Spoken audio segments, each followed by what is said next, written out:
Olá, meu nome é Ângela Lianati e você está no meu canal Sobreviver, seja muito bem-vindo. E hoje nós vamos conversar sobre como devemos lidar com os medos infantis.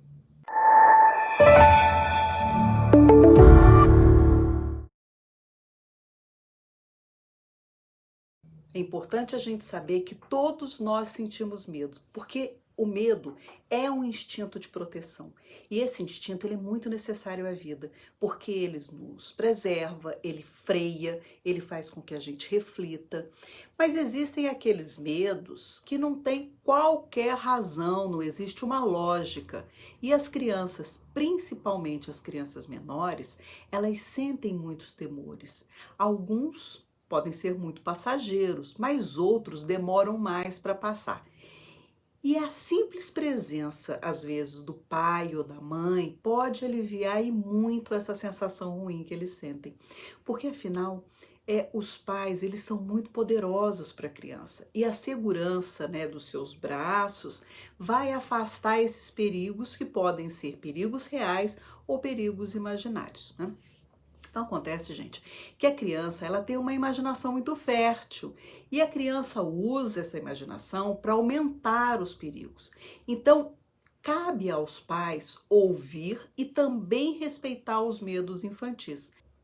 Às vezes, gente, o temor, ele muitas vezes não é expresso em palavras. Então, vale o alerta aqui, né? As crianças que apanham, elas podem sentir mais ansiedade e agressividade, sentindo mais medos e tendo mais pesadelos. Então, a gente deve usar o bom senso e cercar a criança de muito carinho, que o melhor caminho para reduzir essa ansiedade e evitar, claro, maiores traumas, né? Então essas frases que a gente deve evitar, né? Ah, não seja bobo, você já é grande para ter medo disso, acaba que não contribui para diminuir o medo, né, que ele sente, né? E ao contrário, pode até fazer com que a criança perca a confiança em compartilhar os sentimentos com os pais, com os adultos. E a gente também jamais deve obrigar o filho a passar por situações em que ele vai demonstrar o medo, para perder o medo logo, né? Então, o que se espera é que a criança consiga aprender a dominar os seus temores e que ela não seja dominado por eles, né? Então, existem alguns medos que são muito comuns na infância. Então a gente precisa entender que até os 3 anos, mais ou menos, o grande medo da criança é ser abandonado.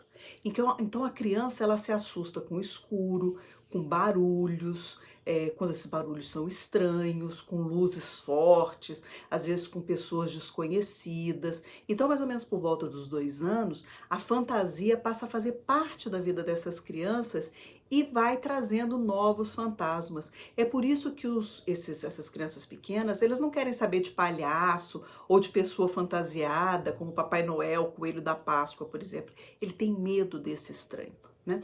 Então, como que você pode ajudar essa criança? Você vai tentar evitar a exposição dessa criança a esses estímulos intensos.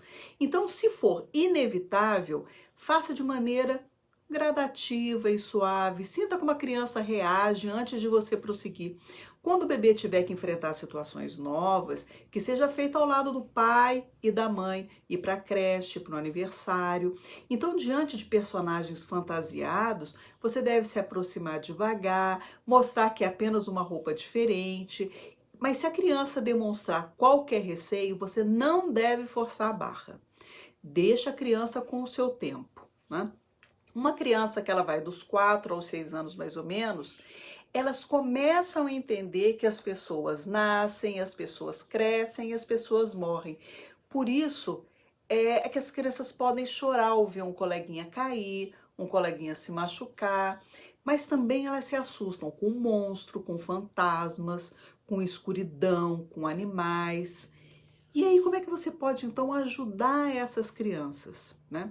Bom, se a criança vai perguntar sobre morte, você não deve inventar história mirabolante, né? Por favor, diga a verdade de uma forma bastante delicada. E você deve sempre permitir que a criança ela se expresse e que ela exponha seus medos. dizendo que você está ali ao seu lado e que nada de mal vai acontecer àquela criança. Então você deve explicar que alguns personagens, por exemplo, como os fantasmas, as bruxas, os monstros, eles só vão existir nos contos, nos filmes. Então você não deve zombar ou considerar bobagem quando a criança revelar os seus temores, nem mesmo humilhá-la na frente de outros adultos, rindo desses medos e expondo a criança, né? Dos 7 aos 10 anos, o medo maior é ser castigado pelos pais ou não ser aceito pelos amigos, né? Então, é nessa hora que a gente deve explicar a importância de combinar algumas regras e cumprir para evitar todo desentendimento. E aí você deve demonstrar sempre que existe espaço para o diálogo entre vocês. E que também é muito importante trabalhar a autoestima infantil para que ela sinta segurança no convívio com os colegas. E jamais expô-la a situação constrangedora, né? A criança, ela sente vergonha e ela deve ser respeitada. O que a gente vê muito por aí é a criança sendo exposta, né? Então, a linha que separa um medo natural de uma fobia, é claro que ela vai variar de criança para criança. Então, o importante é que a gente possa observar algumas mudanças que podem ser bruscas no comportamento.